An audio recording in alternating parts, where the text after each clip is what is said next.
When people don't believe in you, you have to believe in yourself.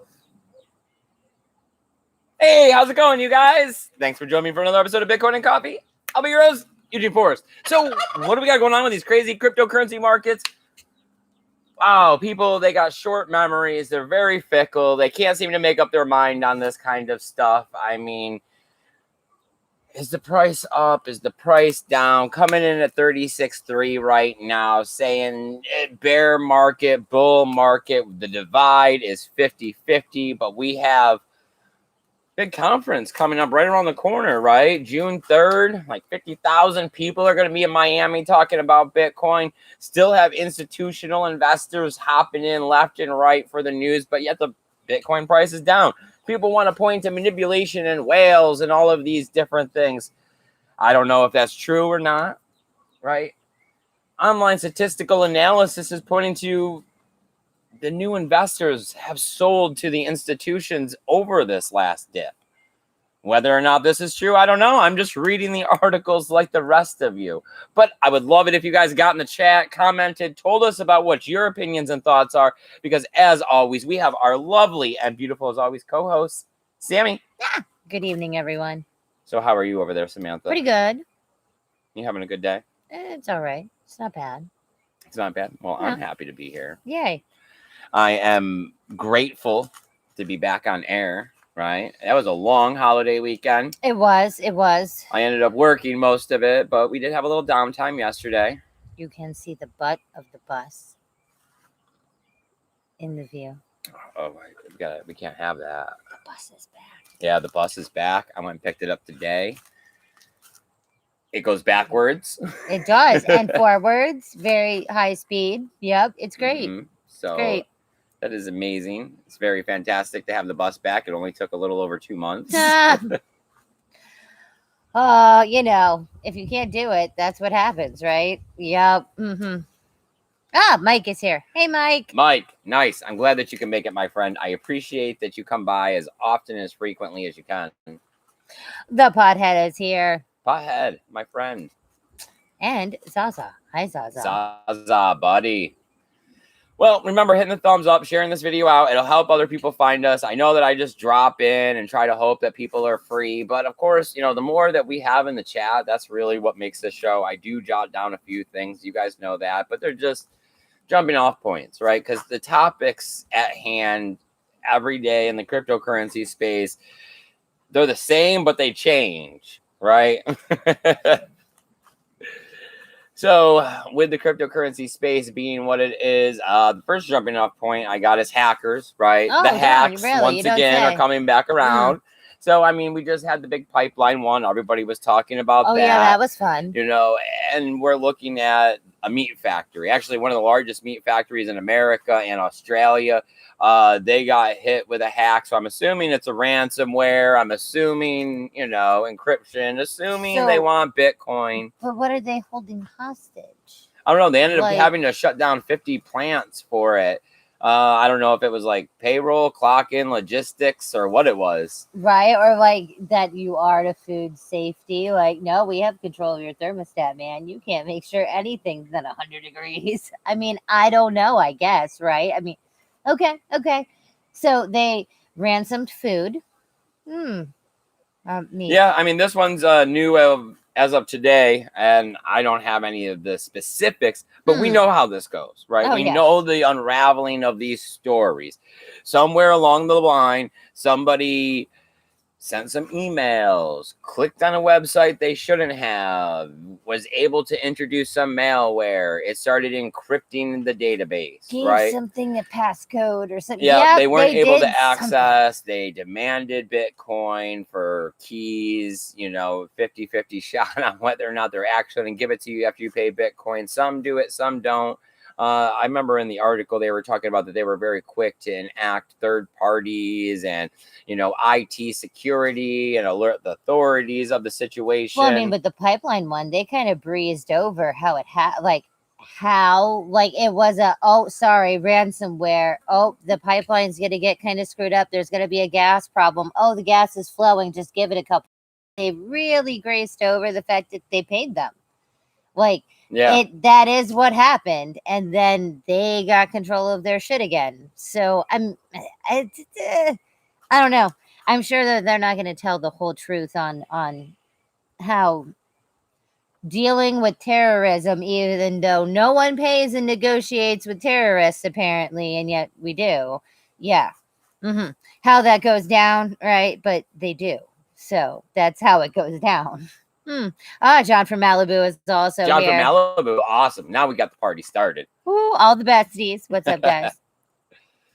Well, we're looking at the crypto chart, right? That's what everybody's doing. They're trying to figure out what's going on. I mean, we've seen $60,000 at the high.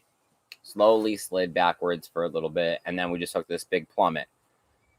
Climbing back up a little bit, but not necessarily enough to say, yeah, we're still in the bull market. This was just, the correction, washing out weak hands, strong investors, all that kind of crap, right? Liquidating, over leveraging. But now people are pointing to 2013 and the bull run then, and saying that this could be similar because there was a large correction then. I don't know if I buy it.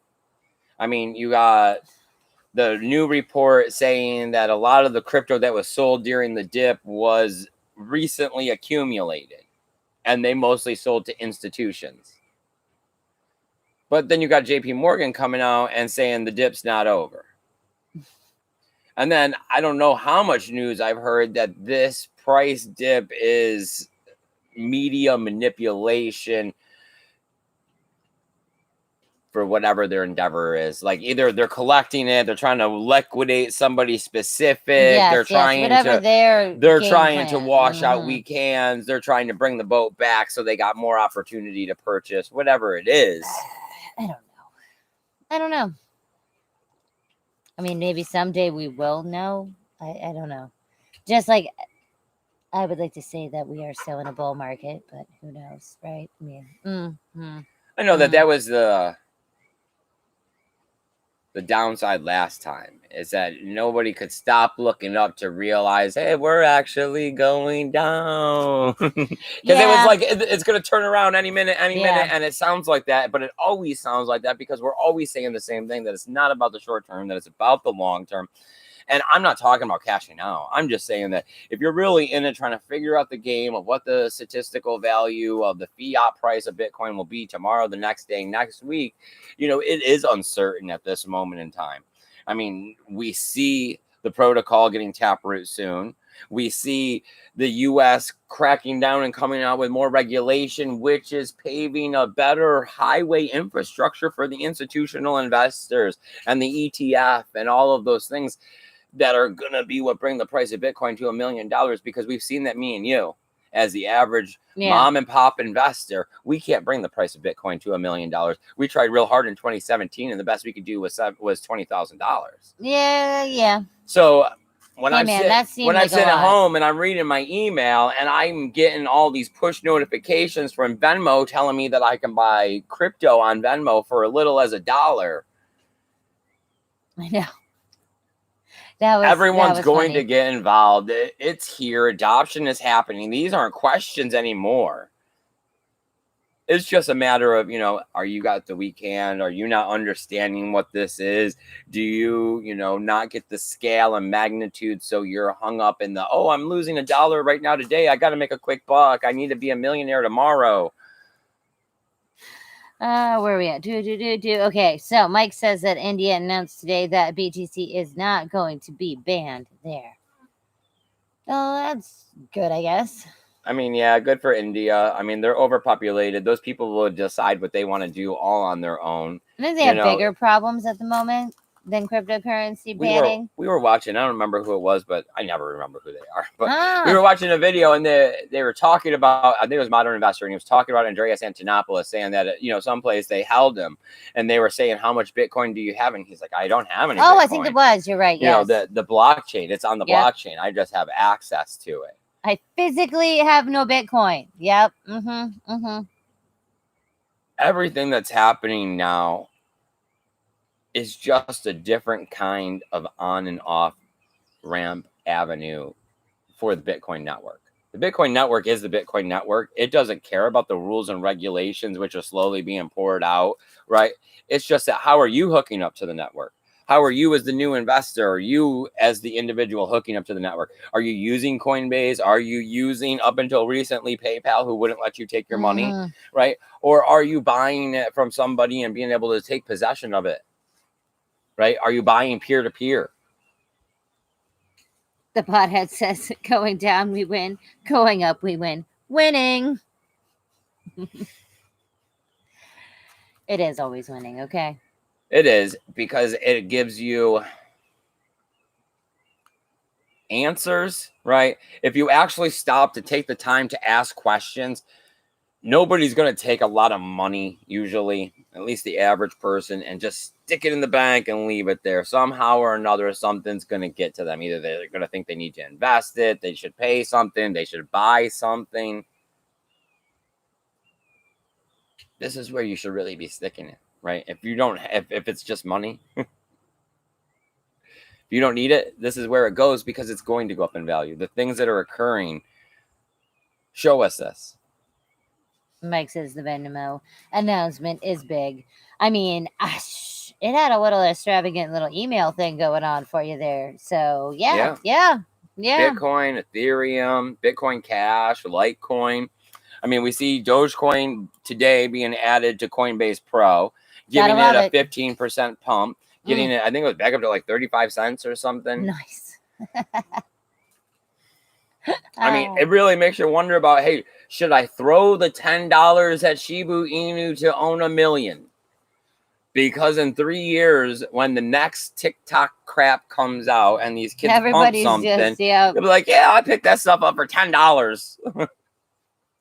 I have 10 million. The ledger will hold it. I don't know. I looked, and it was more that you needed to go, you had to do a Uniswap situation in order to buy it. So then you got to get some Ethereum, and you got to get a MetaMask. And at this time, I currently am not supporting any of that stuff. Not that I'm not supporting it. I just don't have any Ethereum. I don't have a MetaMask. It would have taken a lot of steps. It's been a while since I've actually done much dabbling in the sense of doing anything more than purchasing Bitcoin and sending it to my hardware wallet and holding it and maybe making a few transactions for personal use. Yeah. It definitely died back on the ideal of using the network as much as I used to. I used to try to utilize the network and say that, this is how you help build the network. It doesn't matter what the value will be in the future. You have to use it in order to get there. And that's great, because it did what it was supposed to do. But now in hindsight, I always wish I had that crypto still. I know crypto's the only thing you spend and wish you still had. You never spend dollars and say, oh yeah, I remember when I bought that $500, outfit or sneakers or, speaker or whatever. Damn, I spent that nickel. But you're going to say, man, remember the Satoshis and that fee for no reason. Just no reason, man. Yep. Yeah, you're going to remember that. I know. Right, spending Satoshis when the Lightning Network first came out to draw. Oh, dude, the crypto kitties. That's why I was like, oh, no. I was like, no, hell no. No, I'm not going to spend like $50 to create a kitty. That's not happening. All right, where we at? Zaza says Uniswap sucks now with gas fees so high. Yeah, I mean, Ethereum the price is up and down, right? And everyone's still wondering if that Ethereum improvement protocol, I think it's 1559 or something like that, the one where they're going to burn a bunch. I think it is. Yeah, it's one of those. Okay, yeah, the numbers and letters, yes. I mean, I've heard back and forth on whether it's going to be happening now. Ethereum needs to figure something out. I'm sure they will. They have enough people, like you'd think somebody. We'll see what happens. I mean, I know the Bitcoin conference is Bitcoin related, but it seems like Bitcoin, Ethereum, they've taken their headway at the lead of the market, and there's so much entrepreneurship and enterprise involved with Ethereum that they're working through it. I mean, we know that we're moving towards staking over there. We'll see what happens. I'm kind of excited. I think that with 50,000 people getting together, I think on the backside of this, we might see the pump up that we need. If we are still in a bull market, I think that at that time we should see some signs of it. And if we don't see some signs of it, then yeah, I guess we could go ahead and settle up and say that we're in a bear market. It's going to be this way for a minute. And that's great too, because that means you should start realizing where we are and where you are and what your plans are to collect more Satoshis. How low do you think you could go, right? And at what point are you willing to pay to pick up more? Because life ain't over. 4 years are coming. 3 years, or 3 years, 4 years till the next one. Yeah. All right, Truth Monster is here. He says, I lost all respect for Elon. Okay, I think he is batshit. Like, for real, just batshit. Just like our prior president. The second he started tweeting, batshit. I don't know about that one. I mean, yeah, I know it's. You know, you want things, right? And when when Tesla bought and everything, it was like, okay, here's the validation the world is going to have to accept, right? The pill that has to be swallowed. Tesla is buying Bitcoin. But then it also goes hand in hand with the joke of Dogecoin and the random Twitter tweets and the admitting of Aspergers, and it's like we don't know how to take all these things, right? Yeah, I don't know. As he made like pricing, like what? I don't know. Okay, but there is something happening because he doesn't make a lot of sense. He definitely is not focusing on his multi-billion-dollar company. I mean, you know, we were watching a YouTube video. It was about Mike Tyson smoking DMT. Yeah. Oh, right. Maybe he went over the edge. Yeah, I mean, yeah. You never know, man. When you got so much money, you're thinking about putting people on Mars. Right? What if he like created a limitless or whatever? Then you're screwed. I mean, we don't even know. He could be microdosing anything at this point, right? No idea. So what are you guys thinking? What do you guys got going on? That's about all I have written down here. I want to know you guys' thoughts and your opinions on what's happening in the cryptocurrency space, because I don't know. You know, I wasn't looking to cash out, so I wasn't trying to time the top, and I'm not trying to time the bottom. It's still that ideal of when I have extra money that isn't 100% needed or going to do good here. You know, this is where I'm saving. This is where I'm storing. You know, this is where that value is being placed. It's not the stock market. It's not gold. It's not a bank account. It's not CDs or whatever. It's Bitcoin. So still going to keep backing my horse. Still looking for that day in the future. Still got our 10-year plan. Still not looking to be a Walmart greeter when I'm 60. Yeah, you would not be the cheerful one. Right now, you'd be the dude saying, you need a mask. Yeah. All right. So Mike is like, wait, what? Admitting to Asperger's? And when did he admit this? Okay. So yes, he did, apparently. On Saturday Night Live. Saturday Night Live. When he did his little skit, he came out and said that he was the first person to host with Asperger's, which wasn't true. Yeah, then he got corrected or whatever. Yeah, but yeah. So yeah. High functioning. Yay. That just means that it's high functioning, but it's very low on the spectrum. Like high functioning spectrum low. Well, on the spectrum or whatever, you would be autistic, right? And yes. then, you know, the autistics are the ones that have the possible ability to be the super genius or whatever. Like they think that Albert Einstein and stuff, that he was autistic. I gotcha. The further. Yeah. Smart dial pegged over there. Gotta love it. Listen, we watched MacGyvers, you know, like how those brains work. Truth Monster says that he will never buy anything from Elon with fiat. It's BTC or nothing. I know. I thought that was a dick move. Okay, how are you going to be like 7 days or under and be like, oh, I'm rethinking this because of, you know, like the environment. Yeah, I mean, I don't know. It just seems like that it's the flavor of the month, of the year, to be very politically correct and start saying the environment and emissions. And I understand global warming and that, you know, the Texas drought, and there's always things that's been pointed to our entire lives about the climate problems and the climate change. It's just kind of feels like you're fitting the wrong peg in the hole when you start trying to use this politically correct thing of climate change, which is the random event that they keep talking about constantly for my last 20 years. Oh yeah, we've been climate changing our Right. entire And freaking now lives. it's like, oh, well, this is why we got to start talking about Bitcoin in a bad light when you can't do anything about it, right? Because it's a decentralized network, everybody has the right to hook up to it. If it's not profitable, then they'll turn their miners off. It's all the little Asians that are burning freaking electrical boards. That I know. we've heard everybody. I'm sorry, we're talking over each other. You're good. We've heard everybody and their mother out there doing a video talking about how the power consumption of miners is not as bad as they're making it out to be. That a lot of it is the excess energy and renewable energies.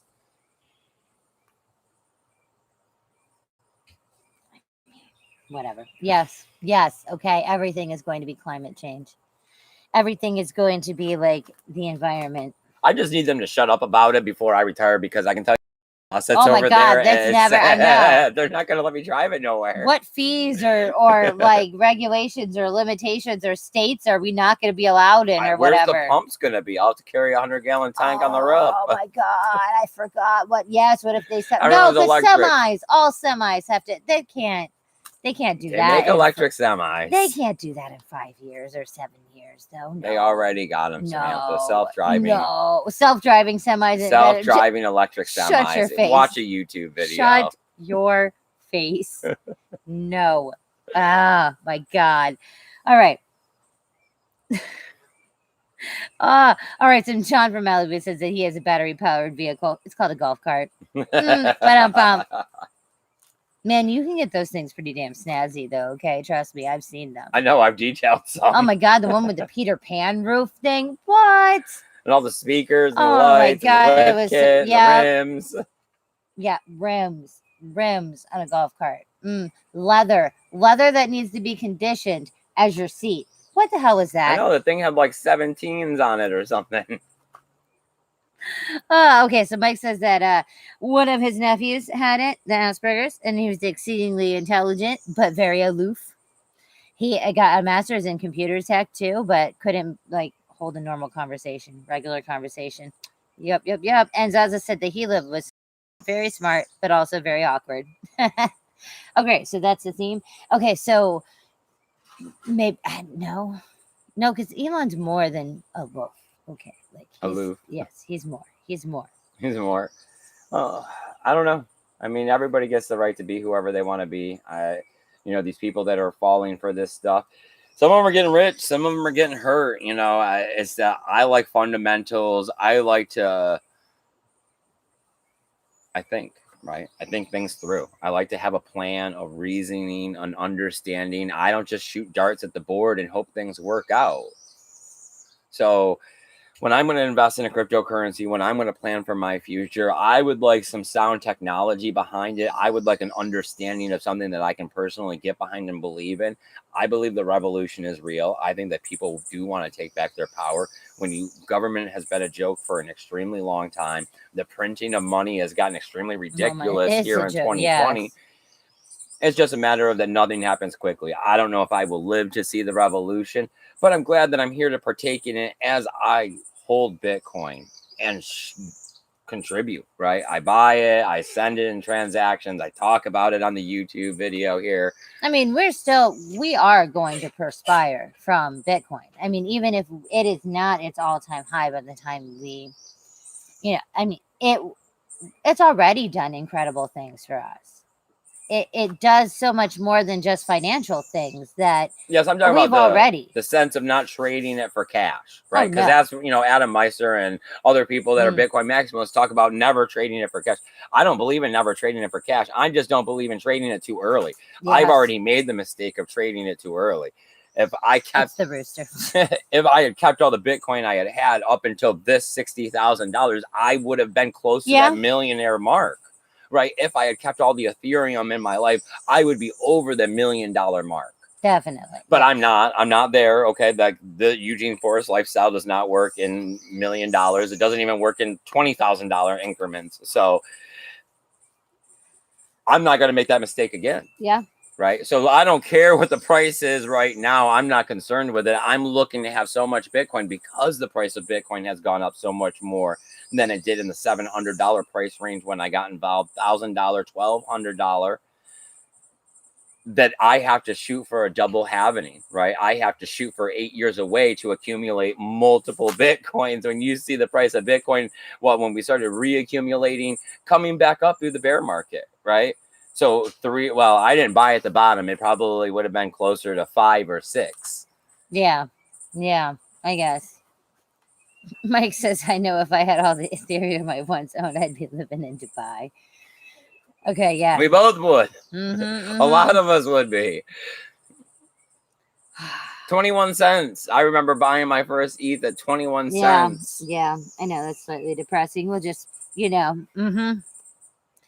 and you learn, man. I don't know. Yeah. I mean, or you don't learn, I guess. Only crypto works like this. Only crypto. You never say, man, that $1 I gave away when I was a little kid for that pack of gum. I wish I had never done that. Fuck that gum. I could have had 1 billion gums. Right. That $1 invested would have made me. It's like the pizza guy. Everybody talks about the guy who spent 10,000 Bitcoin on pizza. Can't look back. It doesn't matter. That's not the point. I mean, yes, it probably, if you would have taken $1 from when you were a child and invested it in the right freaking stock at that time, you would have made trillions of billions of dollars, right? Oh yeah, like if my mom or dad had Nabisco or like Mattel or like, I mean, any of that shit. Oh yeah. Who made the glowworms? Oh, I'm sure. Popples. I mean, but you don't know these things. Right. Yeah. I don't know. I know that Bitcoin is going to do enough in our lifetime. I mean, I don't see it going catastrophe like Armageddon-ness, but I guess maybe. I don't know. I said these people come in from the outside traditional market and they think that the rules apply here like they do on the outside, and they diversify for the sake of diversification. We've heard that, right? So now you see, okay, well, Bitcoin, I'm not going to make $1 million by putting $100 into it.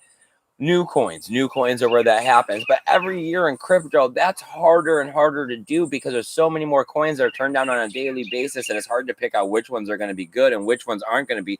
Also, when the gates are opening bigger and bigger and more people are continuing to try to put that $100 into every single brand new crypto, hoping to make $1 million off of it. Yeah. You know what I mean? 2016, yeah. 2021, good luck, man. I think we turn out 1,000 cryptos a day. All right, so as I said, 21 cents. Damn. So Mike said that he bought at 33 cents. Nice. And because I mean, technically, I heard about Bitcoin and I heard about Ethereum instantly after, within a day or two. Yes. Right. And I mean, both of them, I was educating at the same time, but I definitely fell more in love with Bitcoin and the ideal and at the time I thought that this would take my entire life to accumulate some Bitcoin to be worth anything. Quite honestly, we could afford the Ethereum a lot easier. Yes. At the time. Yes. I mean, the same things that everybody else goes through. I had to go through them too. We all got to take the time. We're all like, man, $50 in what? Well, you get more. So that's how that happened. But I mean, you like the number to be bigger. Decimals suck. But then that's how, we also lost it all. I mean, we literally handed it out to thieves. So, I mean, in retrospect, All right. And Mike says that his oldest kid still has what he gave her in Ethereum. That's nice. It is nice. Yes. It's hard not to appreciate someone when they're taking care of you, right? Because I mean that's what money and value and all that is it's stored labor, right? Because if you were smart enough or capable enough or had enough energy, you could do everything to take care of yourself, right? It's just that it's easier to hand someone paper money, stored value, crypto, whatever, credit card, and have it done for you. Right? Everybody can go home and cook a meal, but it's easier to go out to eat. Oh, yeah, that's why everybody does it. Oh, we have Mad Angel. We're going to do it with Mad Angel's X. Yeah, okay. So Mad Angel. All right. He says, I remember I heard about OneCoin about the same time. Ooh, you gotta love OneCoin. Wow. Yeah, that was a shit show. Yeah, I mean, that was one of the biggest scams ever, taking in billions of dollars, crashing the cryptocurrency I mean, they market really when tried they the long started game. dumping. Yeah. Yeah, Well, they I mean, really did. it was the biggest Ponzi ever across countries. It's, back to that, how I described it the other day. Cryptocurrency and all of these things are in what's like a municipal drawer. And that's the problem is that everybody wants to just stick it all in the drawer together. But Bitcoin is the item in this municipal drawer that is not like the others, right? It just sucks that there's a lot of things in that drawer. BitConnects was in that drawer, right? Mhm. Payroll, the Yep. the Tron, Yep. currency or Genesis Mining was in that drawer. Oh God, there were so many things. there's a lot. Yeah. You take every issue. I can't even think of any of the all the ones that were like, yeah. if you put money in and everybody keeps putting money in, and if it goes for more than 10 minutes without anybody making a deposit into the account, the last person to make a deposit gets the top payout, and then they're subsequently under you get a smaller amount. So it's a pot that everybody just kept throwing their money in. No, I got to be the last one. I'm going to throw my money in last. It's like reverse hungry hippos, like the bad way. Yes, I got you. Okay.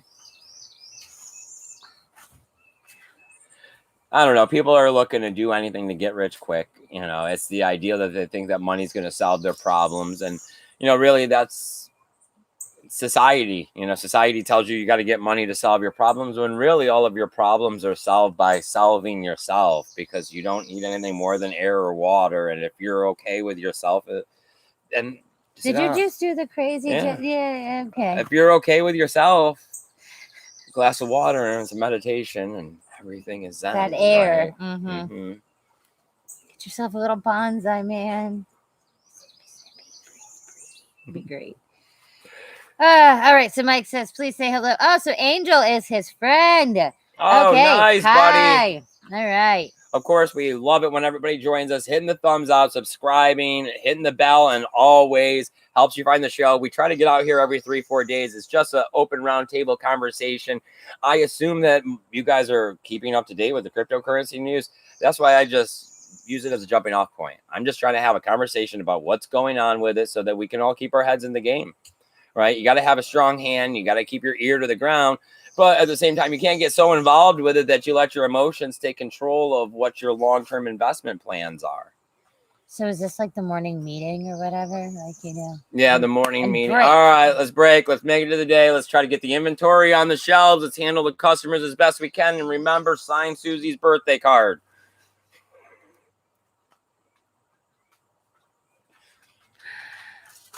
I think there's a squirrel in that tree. Nah. Probably. Nah, I'm going to go with that.